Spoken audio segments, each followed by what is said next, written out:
What would you do if a dying man collapsed at your back door? Madeline gave a bleeding stranger her last bowl of soup, completely unaware she had just saved the most ruthless crime boss in Chicago.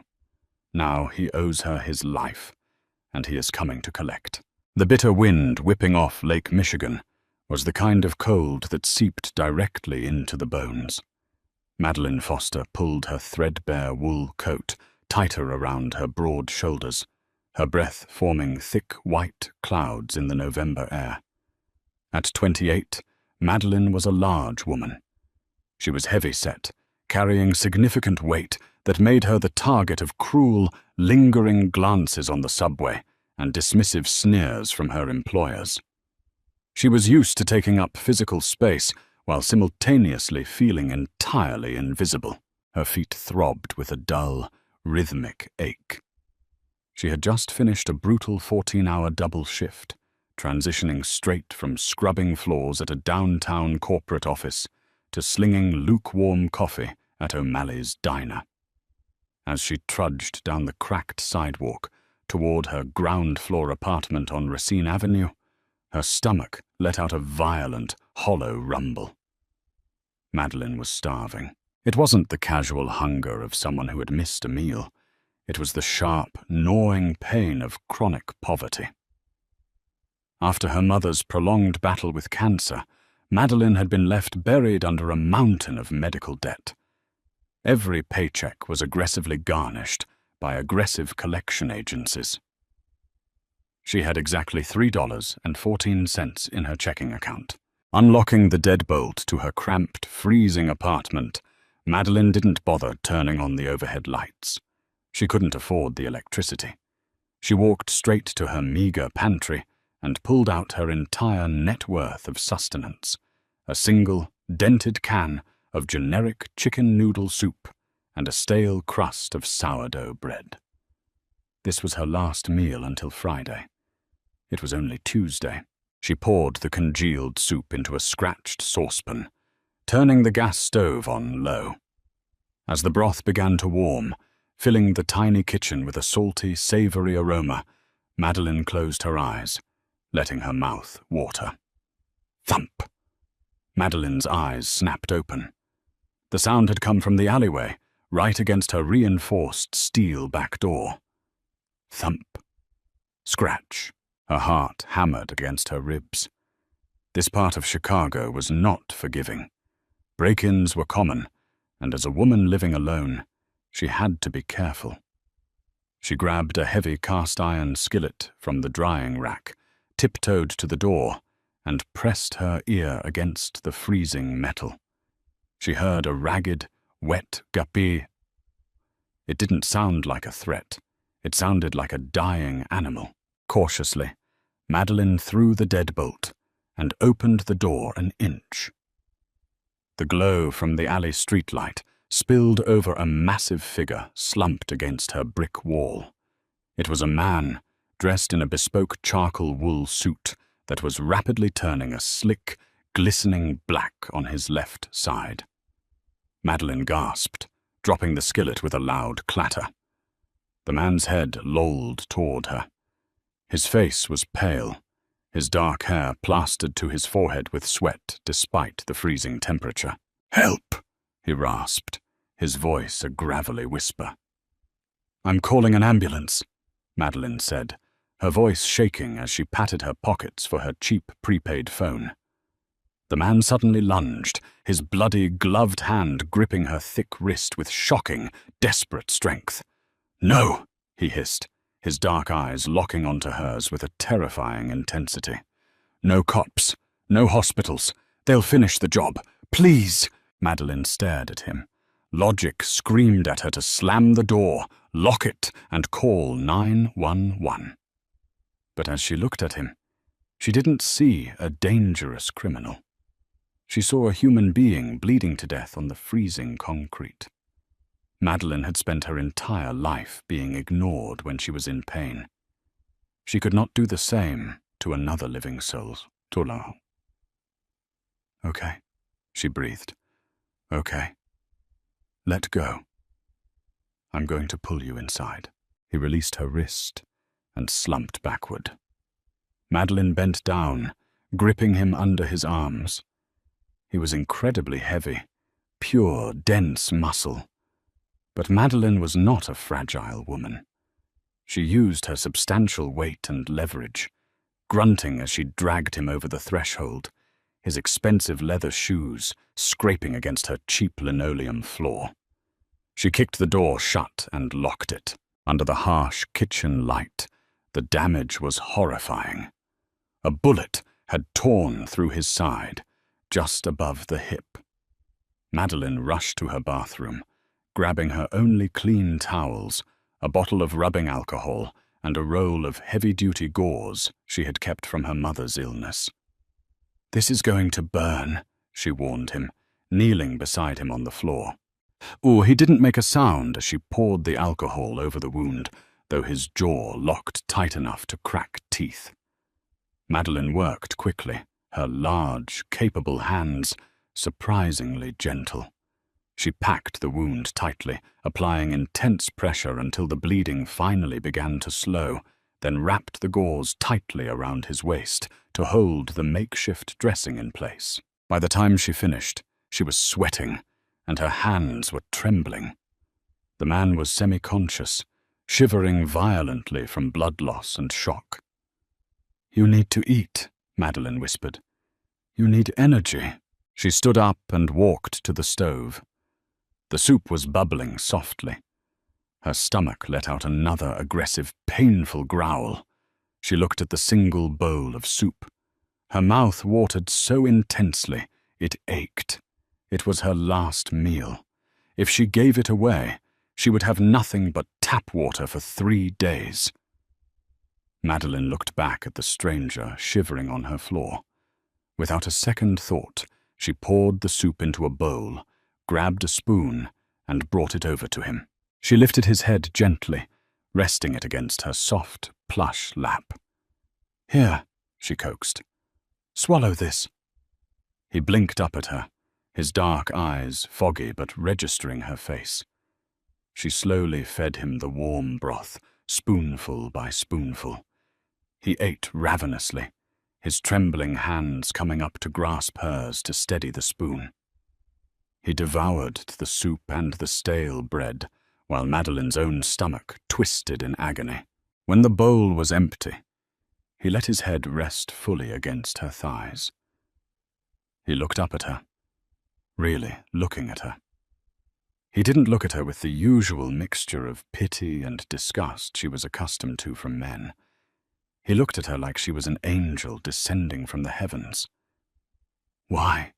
he whispered. "Why help me?"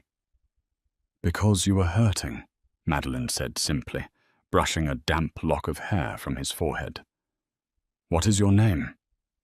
"Madeline, Madeline," he repeated, tasting the syllables. "I am Vincent. I will not forget this, Madeline." Exhaustion finally overtook her. Madeline slumped against the kitchen cabinets, falling into a deep, dreamless sleep on the cold floor, sitting guard over the bleeding stranger. When the morning sunlight finally pierced through her dusty windows, she woke up with a start. The spot on the floor beside her was empty. Vincent was gone. The only evidence that he had ever been there was a neatly folded, blood-stained towel on her counter, and a single heavy gold cufflink left deliberately beside her empty soup bowl.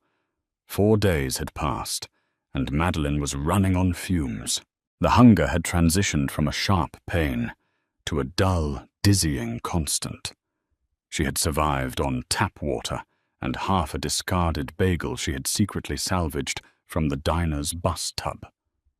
Her life, already a delicate house of cards, was rapidly collapsing. That morning, her manager at O'Malley's diner, a cruel, balding man named Ken, had caught her eating a leftover handful of French fries off a customer's plate. Instead of showing an ounce of empathy, he had sneered at her. "Looks like you've had enough fries for one lifetime, Maddie," Ken had mocked loudly in front of the other waitresses. "You're fired. Get out." Humiliated, starving, and fighting back tears, Madeline had walked the 3 miles back to her apartment in the freezing rain to save the bus fare. To make matters worse, today was the 1st of the month. Rent was due. Her landlord, Mr. Henderson, was a notorious slumlord who had already threatened to evict her if she was even a day late. She approached her apartment building with a heavy heart, bracing herself for the eviction notice taped to her door. Instead, she found Mr. Henderson standing in the hallway, awkwardly holding a brand-new space heater. When he saw Madeline, the color completely drained from his face. He looked absolutely terrified. "Miss Foster," Henderson stuttered, practically bowing as she approached. I noticed your heating unit was faulty. I bought you a new one. Premium model." Madeline blinked, wiping the cold rain from her eyes. "Mr. Henderson? I don't have the rent today. I lost my job, and I—" "Rent?" Henderson interrupted, his voice cracking an octave higher. He looked nervously down the hallway, as if expecting a sniper to take him out. "Please, Miss Foster, do not insult me. Your rent is paid in full, for the next 5 years. Please, if you need anything, just call me. Have a wonderful day." He dropped the heater at her feet and practically sprinted down the hallway. Madeline stood frozen in shock. She carried the heater inside, her mind reeling. When she opened her door, she gasped. Her tiny kitchen was completely transformed. Stacked on her counter and overflowing onto her small dining table were massive brown paper bags from an upscale organic grocery store. There were fresh artisan breads, imported cheeses, high-grade meats, a massive box of fresh produce, and an entire case of expensive bottled water. Madeline slowly approached the table. Sitting squarely in the center was an envelope. Inside was a crisp, thick stack of $100 bills and a short note written in elegant cursive. "For the soup. V." Madeline dropped into her chair, covering her face as she sobbed. It was a mixture of absolute relief and sheer terror. Vincent. The bleeding man. Who exactly had she brought into her home? Her relief, however, was brutally short-lived. Later that evening, Madeline bundled up in her coat to take her trash out to the alley dumpster. As she threw the bag in, a heavy hand grabbed the back of her coat, slamming her violently against the brick wall. Madeline cried out. The wind knocked from her lungs. Standing over her was Tommy Gallagher, a low-level vicious loan shark who held the debt her mother had left behind. Tommy was flanked by 2 massive thugs. "Hello, fatty," Tommy sneered, blowing cigarette smoke into her face. "You've been ignoring my calls, Madeline. You owe me $4,000. Today." "Tommy, please," Madeline gasped, terrified. "I have it. I actually have it in loot. Just let me go get it." "Shut up," Tommy barked, pressing his forearm against her throat. Her extra weight did nothing to protect her from his raw, vicious strength. "I'm tired of your excuses, pig. I'm going to take my money, and then my boys here are going to teach you a lesson about respect." Madeline squeezed her eyes shut, tears leaking down her cheeks, bracing for the inevitable strike. But the strike never came. Instead, the low, powerful purr of a luxury engine filled the narrow alleyway. Headlights blinded them. 3 sleek, black, armored SUVs had blocked off both ends of the alley. The doors opened in unison. A dozen men stepped out. They were wearing tailored black suits, moving with terrifying, silent precision. The unmistakable metallic clack of high-powered rifles being cocked echoed in the damp air. Tommy froze. His arm dropped from Madeline's throat. His arrogant smirk vanished, replaced by an expression of pure, unadulterated horror. The crowd of armed men parted. Stepping forward into the dim light of the alley was Vincent. He was no longer the bleeding, desperate man in a ruined suit. He wore a flawless midnight blue overcoat. He moved with the lethal, predatory grace of an apex predator. His face was a mask of cold, merciless authority. "Mr. Moretti," Tommy stammered, his knees literally knocking together. He stumbled backward, away from Madeline. I didn't know you were in this neighborhood." Madeline's blood ran cold. Moretti. Even she, a simple waitress who avoided the news, knew that name. The Moretti syndicate controlled everything from the docks to the politicians in Chicago. He was a ghost, a monster. Vincent didn't even look at Tommy. His dark eyes bypassed the loan shark entirely, landing on Madeline. The coldness in his face instantly vanished, replaced by a strange, fierce softness. He walked slowly toward her. Tommy and his thugs scrambled to press themselves against the dumpsters, desperate to get out of his path. Vincent stopped right in front of Madeline. He reached out, his gloved hand gently tracing the red mark Tommy's forearm had left on her neck. "Did he hurt you, Madeline?" Vincent asked. His voice was quiet, but it commanded the absolute silence of the alley. "No," she whispered, trembling. Vincent finally turned his head to look at Tommy. The temperature in the alley seemed to drop 20 degrees. "Enzo," Vincent said calmly, not raising his voice. A tall man with a scarred face stepped forward from the shadows. "Yes, boss. This rat breathed on her," Vincent said, his voice dripping with lethal intent. "Take everything he has. Then break his legs. If I ever see him in this zip code again, put him in the lake." "No, please, Mr. Moretti," Tommy screamed as Enzo and 2 other men grabbed him, dragging him kicking and screaming into the back of an SUV. Vincent turned back to Madeline. He took her large, shaking hand in his, bowing his head slightly as he pressed a kiss to her knuckles. The absolute reverence in his gesture made Madeline's heart stop. "You fed me when you were starving," Vincent said softly, his dark eyes burning into hers. "You showed mercy to a monster. From this day forward, Madeline, you will never go hungry.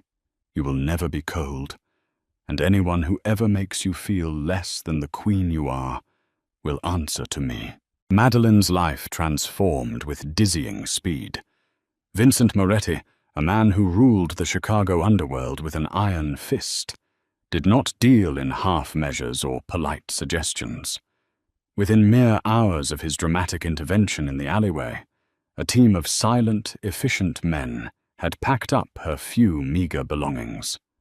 She was relocated from her freezing, dilapidated ground-floor apartment to a sprawling, high-security penthouse overlooking the glittering skyline of downtown Chicago.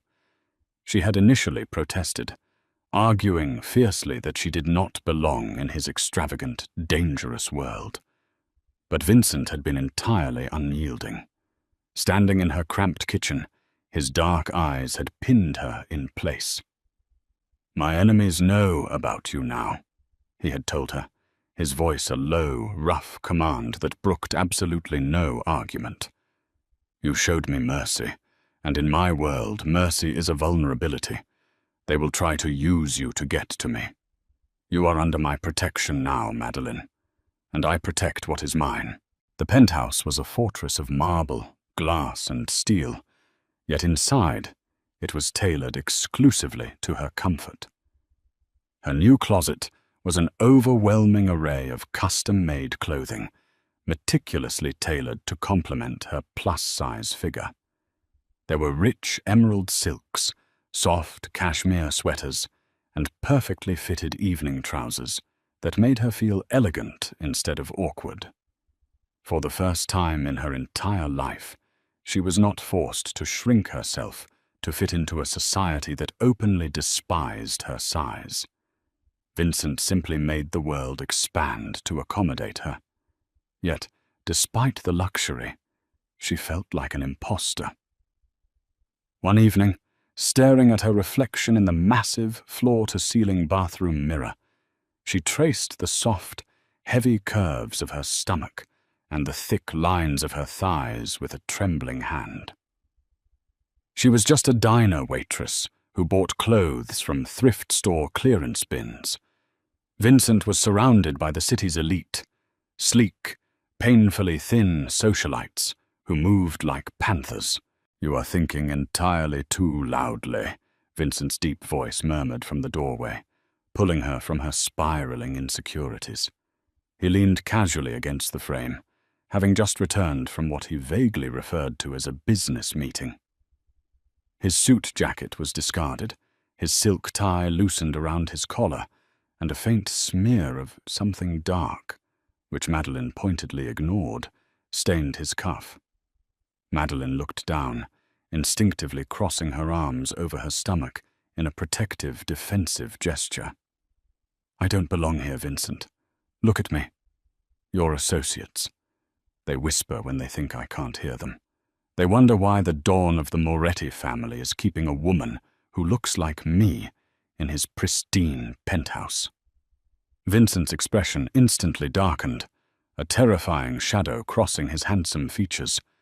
He crossed the cold marble floor in 3 long, predatory strides. His warm, rough hands reached out, gently but firmly uncrossing her arms.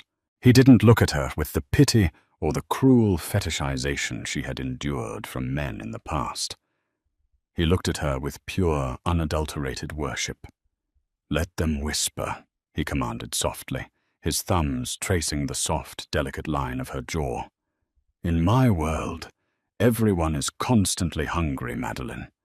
They are starving for power, for money, for blood. They are sharp edges, cold calculations, and poison. But you are warmth.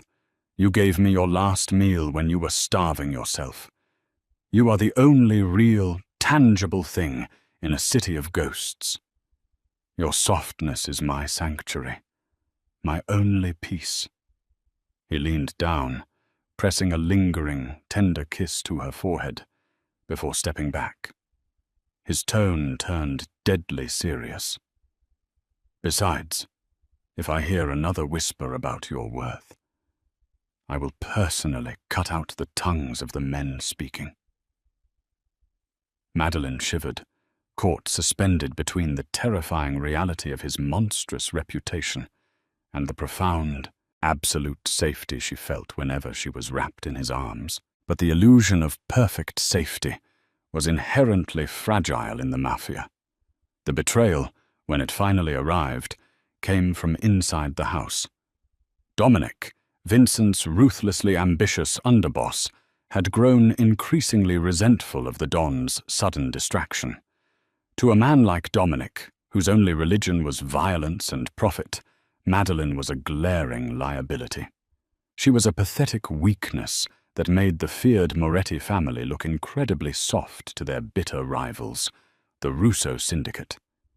If Vincent Moretti could be brought to his knees over a heavy-set waitress from the slums, he was no longer fit to lead the organization.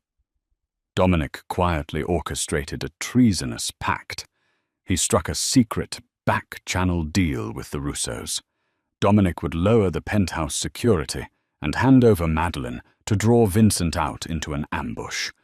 In exchange, once Vincent was eliminated, Dominic would take full control of the Moretti Empire, brokering a lucrative peace treaty with the Russos. It was a flawless, cold-blooded plan. It happened on a violently snowy Thursday evening. Vincent had been urgently called away to the shipping docks for an emergency meeting. A fabricated crisis carefully designed by Dominic to separate the Don from his sanctuary. Madeline was left alone in the sprawling penthouse, supposedly protected by 2 heavily armed guards, stationed outside the private elevator. She was sitting in the massive living room, reading a novel by the fireplace, a soft cashmere blanket draped over her lap, enjoying a rare moment of quiet. The storm raged outside, throwing icy snowflakes against the reinforced glass windows, creating a false sense of absolute isolation. She had just turned the page when the first suppressed gunshot shattered the peaceful silence. Madeline dropped her book, her heart hammering wildly against her ribs. The mahogany doors of the penthouse burst open with a splintering crash. 4 men wearing dark tactical gear stormed into the room, stepping callously over the bodies of the neutralized guards. Leading them was Dominic, a smug, cruel smile twisting his sharp face. "Well, well," Dominic sneered, his suppressed pistol pointed directly at her chest. "Look at the tragic state of the mighty Moretti family, brought to absolute ruin by a bleeding heart and a heavy-set charity case. Get up, pig. You're coming with us." Madeline stood slowly, her mind racing. She was terrified, yes, but the grueling life she had lived before meeting Vincent had forged her in fire. She had spent her entire existence surviving cruel men and impossible odds. She refused to cower. "Vincent will kill you," she said, her voice remarkably steady, echoing through the cavernous room. "Vincent will be entirely too busy dying at the docks." Dominic laughed maliciously, stepping closer to grab her arm. That was his fatal mistake. He underestimated her physical presence and resolve. Dominic reached for her, fully expecting a fragile, weeping victim to collapse in fear. Instead, Madeline utilized her substantial body weight and powerful lower body strength. She stepped swiftly into his reach, grabbing the hot barrel of the gun and shoving it forcefully upward. The weapon discharged harmlessly into the vaulted ceiling. Simultaneously, she threw her entire body weight forward, slamming her broad shoulder squarely into Dominic's chest with the force of a freight train. The underboss gasped as 3 ribs cracked under the massive impact. He stumbled backward helplessly, his boots slipping on the marble, and crashed violently through a heavy glass coffee table. Before the remaining 3 Russo hitmen could raise their weapons to fire upon her, the power in the entire penthouse was abruptly cut. Plunged into total, suffocating darkness, the only sound was the sudden, terrifyingly cheerful chime of the private emergency elevator arriving. Vincent had returned.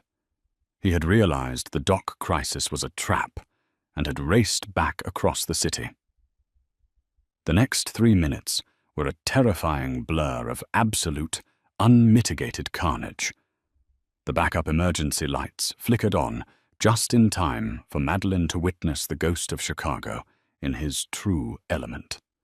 Vincent was a whirlwind of calculated, brutal violence. He systematically dismantled the trained hitmen with a silent efficiency that left blood sprayed across the expensive modern art. When the men were dead on the ruined rug, Vincent walked slowly over the debris, his face a mask of stone. He placed a heavy, polished leather shoe directly onto Dominic's broken chest, pinning the gasping traitor to the ruined floor. "You forgot the first rule of this family," Vincent whispered, pulling his sidearm. He ended Dominic with a single shot. The room fell silent. Vincent dropped his weapon, his fierce, monstrous facade finally cracking to reveal raw, frantic panic. He rushed to Madeline, pulling her into a desperate embrace. "Are you hurt?" he demanded, checking her frantically. "I'm okay, Vincent," she choked out, burying her face in his chest. "I took him down." A breathless, genuinely amazed laugh rumbled deep in Vincent's chest. "You magnificent woman," he whispered fiercely. "You are my greatest strength." The next day, Vincent called a summit of all 5 families. Madeline walked proudly by his side, wearing a stunning crimson coat. Vincent pulled out the chair to his right. the seat of an equal. "Gentlemen," Vincent addressed the terrified room, holding Madeline's hand. "This is Madeline. She is the heart of the Moretti family.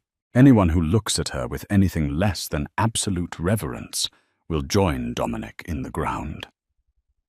Madeline smiled, squeezing his strong hand tightly. She was no longer invisible. She was no longer a victim of circumstance or cruelty. She was Madeline Moretti. She was a powerful, untouchable queen, ruling over a city that used to ignore her completely. And finally, she was exactly where she truly belonged, forever and always. Did Madeline make the ultimate choice by saving the ruthless Mafia boss, Vincent Moretti? Their thrilling journey from a freezing alleyway to ruling the dangerous Chicago underworld proves that true strength and beauty come in all shapes and sizes. What did you think of Madeline's incredible fight against Dominic? Let us know your favorite thrilling moment in the comments below. Please hit that like button, share this video with friends, and subscribe for more amazing real-life romance drama stories today.